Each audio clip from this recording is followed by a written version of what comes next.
Le 10 mai à Montréal, à l'UFC 315, nous aurons le retour de Benoît Saint-Denis face à Joel Alvarez dans la division des poids légers. Ce combat n'est pas un simple combat, c'est une confrontation entre deux styles opposés et aussi une bataille d'enjeux majeurs. Et pour beaucoup d'entre nous, nous saurons quelle sera la suite de la carrière de Benoît Saint-Denis à l'UFC. L'UFC 315 propose une belle carte avec des affrontements comme Bilal Mohamed face à Jack de la Maddalena, Valentina Shevchenko face à Manon Fiorot pour le titre féminin, ou encore Alexa Grasso contre Natalia Silva.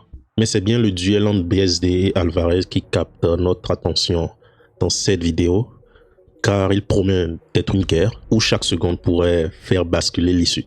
Dans cette vidéo, je vais analyser les deux combattants, Joel Alvarez et Benoît Saint-Denis, et nous parlerons des scénarios possibles et des différentes voies vers la victoire pour les deux combattants, et peut-être même des implications en fonction de celui qui sortira victorieux. Donc commençons avec Joel Alvarez, qui est un combattant espagnol avec une figure établie dans la division des poids légers. Il a un record impressionnant de 22 victoires pour seulement 3 défaites, avec presque 2 fois plus de combats que BSD. Alvarez apporte une expérience précieuse dans l'octogone. Présent à l'UFC depuis plusieurs années, il a affronté une variété d'adversaires et au fil des années, il a affiné son jeu qui fait de lui aujourd'hui en 2025 l'un des meilleurs finisseurs dans la division. Ce qui frappe le plus chez lui, c'est sa capacité à ne jamais laisser un combat aller à la décision. Toutes ses victoires se terminent par KO, TKO ou soumission. Ce qui est un talent, pour être honnête, quand on compare à plusieurs autres combattants qu'on connaît à l'UFC. Un tel palmarès en dit long sur son instinct de tueur parce que sa mentalité est plutôt simple. Quand Alvarez entre dans la cage, il cherche à en finir et il y parvient, comme peut en témoigner son taux de finition de 100%. Son style a un mélange de jiu-jitsu et de striking, je dirais affûté. Sa base, c'est le sol. Il a une ceinture marron en jiu-jitsu. Mais comme je l'ai dit, c'est un combattant qui a beaucoup évolué à travers les années. En regardant ses tout premiers combats, même déjà son mouvement était différent.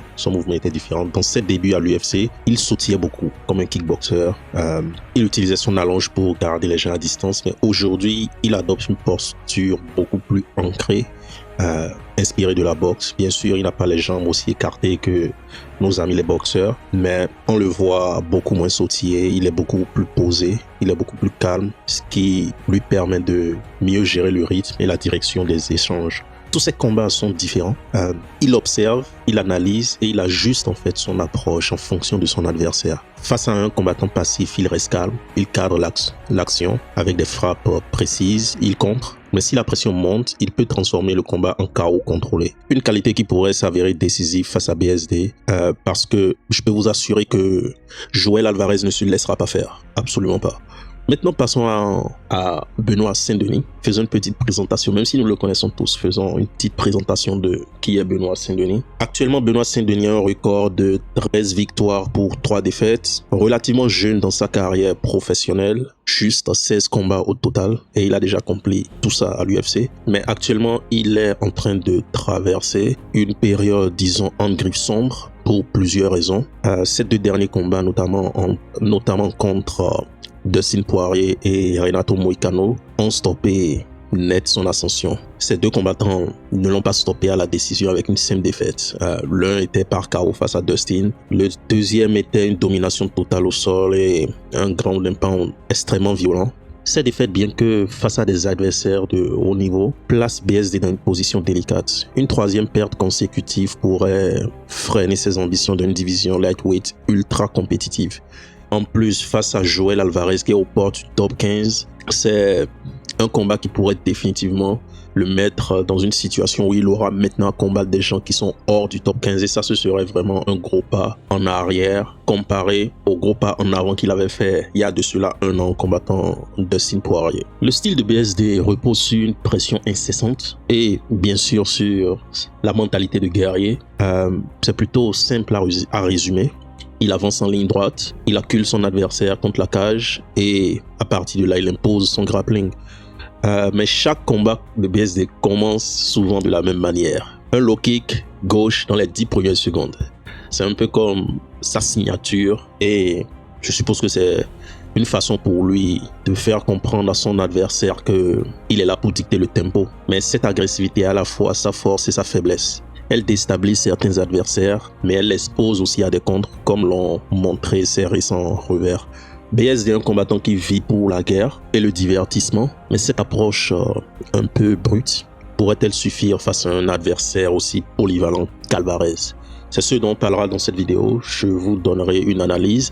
Mais avant de passer à l'analyse, parlons un peu du contexte et des différents enjeux de ce combat. Pour BSD, ce combat est bien qu'une simple opportunité. C'est une question de survie dans l'élite, littéralement. Après sa défaite contre Dustin Poirier, ses lacunes en striking ont été mises en lumière. Sa tête statique qui ne bouge pas hors de l'axe, son manque de défense et juste son incapacité à rivaliser avec un striker d'élite ont conduit à un chaos brutal. Après, oui... je sais qu'il y avait toute la situation du staff, que ce soit réel ou pas, comme je l'avais dit à cette époque. Un staff ne t'empêche pas forcément de bouger ta tête hors de l'axe. Est-ce qu'un staff peut agir sur ton cardio et te faire des erreurs? Oui. Mais comme je l'avais dit il y a de cela 1 an, dans ce combat, je n'ai pas vu un BSD différent du BSD que j'avais vu dans les combats précédents. Puis, on a eu le combat face à Renato Moicano. Et là, c'est un peu son grappling qui a été exposé. Le papillon, ça marche jusqu'à ce que ça arrête de marcher. C'est pas vraiment une technique aussi passe-partout. C'est pas une technique passe-partout. Et ces différents revers ont révélé des failles. Aussi bien dans son striking et face à Moicano dans son grappling. Mais ils offrent aussi une chance de rédemption, si vous me demandez. Et dans ce cas, une victoire à l'UFC 315 pourrait relancer sa carrière, lui permettant de prouver qu'il peut apprendre de ses erreurs et s'adapter. Un élément qui change la donne est que BSD s'entraîne désormais avec Nicolas Ott, coach reconnu pour son travail avec Nassourdine Imavov. Ott est réputé pour son approche technique et réfléchie, et nous verrons s'il arrive à vraiment parler à BSD ou il arrive vraiment à communiquer avec BSD dans l'octogone, parce que son ancien coach Daniel Warren suppliait littéralement BSD de rester tempéré, de rester calculateur et d'abandonner un peu toute la mentalité de castagne et de guerre. Avec Warren, BSD ignorait souvent les consignes et se jetait juste dans des échanges risqués.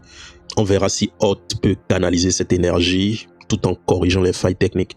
Si oui, ce combat pourrait marquer l'émergence d'un BSD 2.0, plus complet, plus redoutable, mais le temps presse et Alvarez ne lui fera aucun cadeau. Pour Joel Alvarez, les enjeux sont tout aussi élevés, mais sous un angle différent. Avec son expérience et son taux de finition parfait, il est dans une position favorable pour saisir une opportunité en or. Battre un combattant comme BSD qui est autant médiatisé pourrait vraiment lui faire beaucoup de bien d'un point de vue de l'image et d'un point de vue célébrité. Alvarez a déjà montré qu'il pouvait tenir tête à des talents confirmés, mais sa défaite contre Arman Tsarukyan rappelle quand même qu'il n'est pas invincible. Ce combat a une chance de prouver qu'il peut gérer la pression unique de BSD tout en imposant son propre jeu. Les deux hommes ont beaucoup à gagner, mais aussi beaucoup à perdre. Maintenant, entrons un peu plus dans l'analyse du combat. Ce duel est une confrontation entre deux philosophies distinctes. L'agressivité linéaire de BSD contre l'adaptabilité tactique d'Alvarez. Une chose est sûre, BSD cherchera à imposer son rythme infernal dès les premières secondes, démarrant avec des low kicks pour pousser Alvarez vers la cage, avançant en ligne droite, bref, ce que BSD fait d'habitude. Alvarez jouera probablement la carte de la patience, à moins que BSD le presse beaucoup trop et commence à être beaucoup trop agressif. Alvarez va probablement utiliser son allonge, observer et contrer. À longue distance, Alvarez aura probablement l'avantage. Le plus gros atout d'Alvarez à longue distance sera son allonge impressionnante, la plus longue que BSD ait affrontée jusqu'ici. Ses low kicks et ses front kicks sont des outils parfaits pour tenir BSD à distance, pour décourager BSD. Et avec ses jabs, Alvarez a montré plusieurs fois qu'il sait sniper. C'est rare en fait que quelqu'un avance en ligne droite vers Alvarez et ne se fasse pas sniper. BSD en tant que gaucher, il répondra avec ses propres low kicks et middle kicks, en particulier, profitant ainsi de l'avantage naturel face à un droitier. Son seul problème est qu'il n'est pas à l'aise à cette distance et cherchera rapidement à réduire l'espace. S'il est trop longtemps exposé, il risque de se faire toucher sans pouvoir imposer sa pression. À moyenne distance, je pense que là, ce sera la zone décisive. C'est à moyenne distance que le combat pourrait vraiment basculer. Alvarez excelle avec une boxe fluide et variée. Il a des jabs précis, il a des crosses puissants, il a des overhand et surtout, il a un check hook qui est vraiment taillé pour ceux qui essaient de lui mettre la pression à cette distance. C'est limite son réflexe. Dès que tu essaies de réduire la distance sur lui ou quand tu rentres dans cette distance, son check hook est vraiment bon. Il te l'envoie et pendant qu'il est en train de te l'envoyer, il est déjà en train de pivoter. Donc la technique il y est déjà. Il est déjà en train de pivoter, il ne reste pas devant toi. Et je pense que c'est vraiment cette arme ou vraiment ces armes à moyenne distance comme le jab, comme le check hook, qui vont vraiment punir, qui pourraient vraiment punir BSD s'il ne fait que des avancées linéaires. Et aussi, quand tu commences à mettre la pression à Joel Alvarez, il commence à frapper en combinaison de 3 à 4 coups. Puis il ressort rapidement.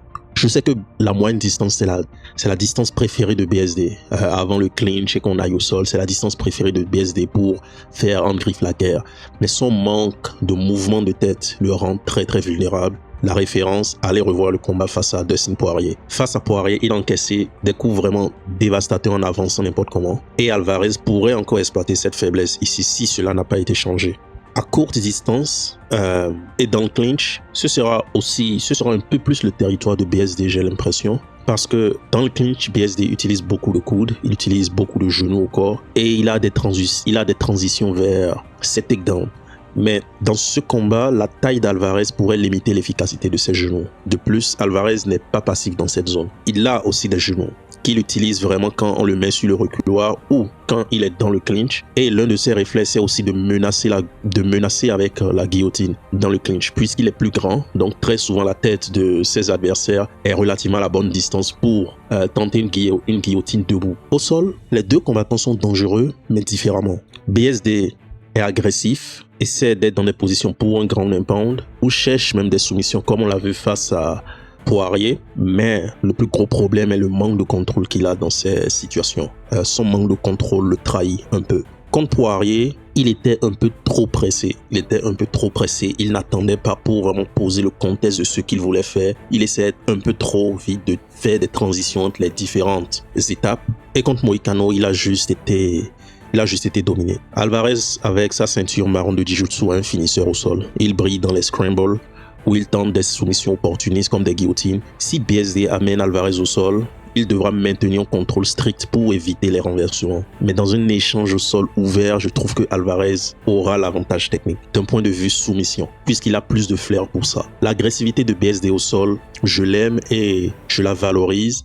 Mais j'ai rarement vu du réel contrôle sur une longue durée, c'est-à-dire le type de contrôle que par exemple Tsarukyan essaie. Là que j'ai un léger problème quand les gens disent que Tsarukyan a battu Joel Alvarez, ce qui est vrai, et que BSD pourrait faire la même chose.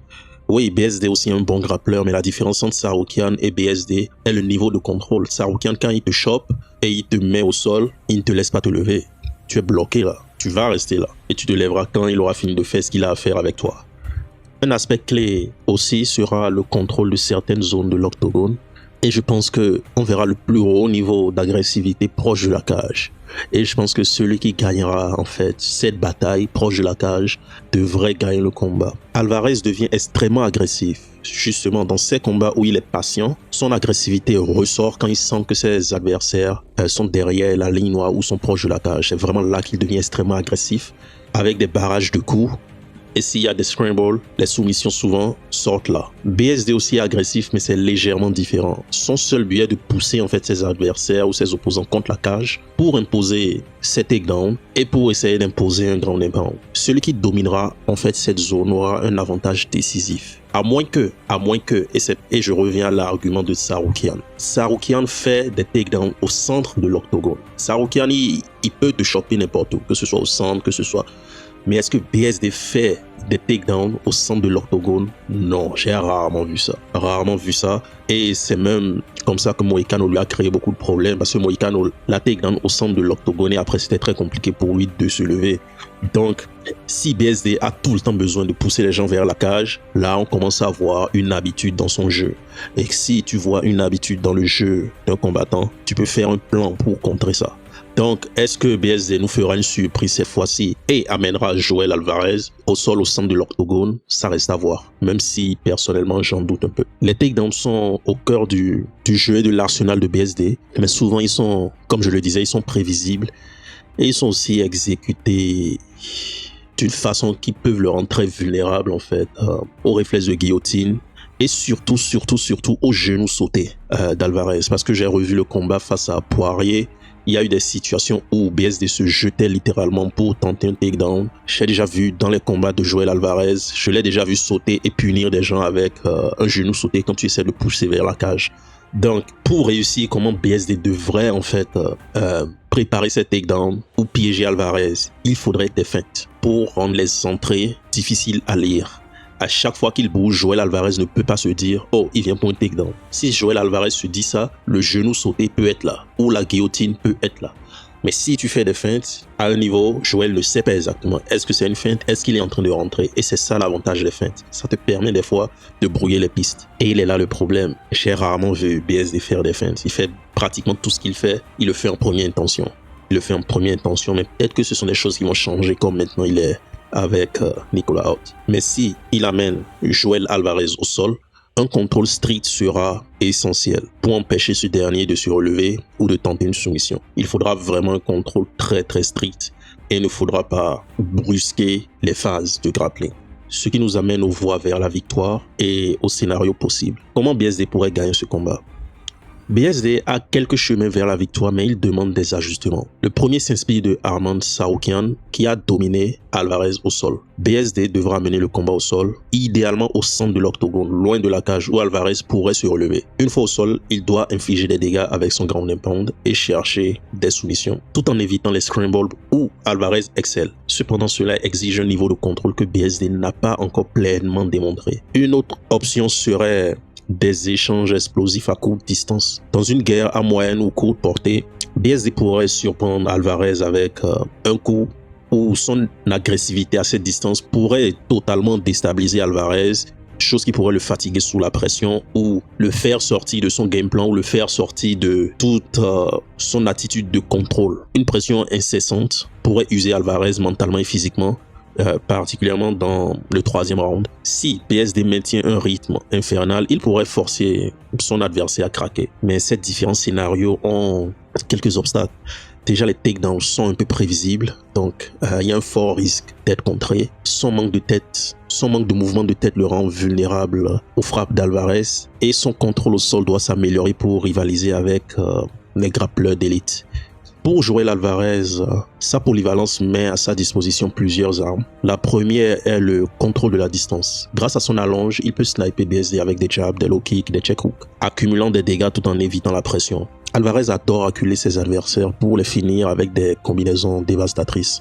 Si BSD avance tête baissée, Alvarez, en plus de le sniper, il pourrait à un niveau le coincer proche de la cage et le mettre KO littéralement parce que la plupart des KO d'Alvarez arrivent justement dans cette zone derrière la ligne noire proche de la cage. Au sol, Alvarez a beaucoup de soumissions opportunistes qui sont une menace constante. D'où l'importance, une fois de plus, du contrôle de BSD au sol. Mais si ça rentre dans des histoires de scramble, de clinch à ne pas en finir, une guillotine ou une autre soumission est très vite venue et ça pourrait mettre fin au combat très vite. Le plus gros défi d'Alvarez sera de résister à la pression de BSD et éviter de se faire coincer au sol pour que ça finisse en ground and pound. Maintenant, justement pour résister à cette pression, moi je vois plusieurs façons que Alvarez aurait à sa disposition pour le faire. Par contre, il y a espoir. Parce que BSD est dans un tournant majeur avec son changement de coach. Après avoir travaillé avec Daniel Warren, il peinait en fait à freiner son impulsivité. BSD s'entraîne désormais avec Nicolas Holt, qui est connu pour son travail avec Imavov. Ce changement pourrait bien transformer BSD. On le verra lors du combat. On verra s'il y a certains aspects techniques du jeu de BSD qui ont été améliorés, comme par exemple les mouvements de tête, les entrées sur les takedowns, le contrôle au sol. On verra s'il réussira par exemple à tempérer son agressivité sans forcément dénaturer son style, parce que la mentalité de guerrier est l'essence même de BSD. Même si elle a conduit à des erreurs coûteuses, c'est elle aussi qui l'a amené au sommet de l'UFC. Le duel entre Benoît Saint-Denis et Joel Alvarez est une bataille entre l'arme brute d'un guerrier et la finesse d'un finisseur. Pour BSD, c'est une chance de renaître. Pour Alvarez, c'est une opportunité de briller. Il faudra par contre supporter BSD. La tâche ne sera pas simple. Je dirais même qu'il a devant lui un défi colossal. J'espère sincèrement être surpris. J'espère sincèrement être étonné. Je souhaite beaucoup de chance à Benoît Saint-Denis. Je pense qu'avec les bons ajustements, il pourrait le faire. Mais seul l'avenir nous le dira. Si vous avez aimé mon analyse du combat, du futur combat entre Benoît Saint-Denis et Joel Alvarez, abonnez-vous à la chaîne. Aimez la vidéo, partagez-la avec des amis qui aiment le MMA, commentez, donnez-moi aussi vos avis et on se dit à la prochaine.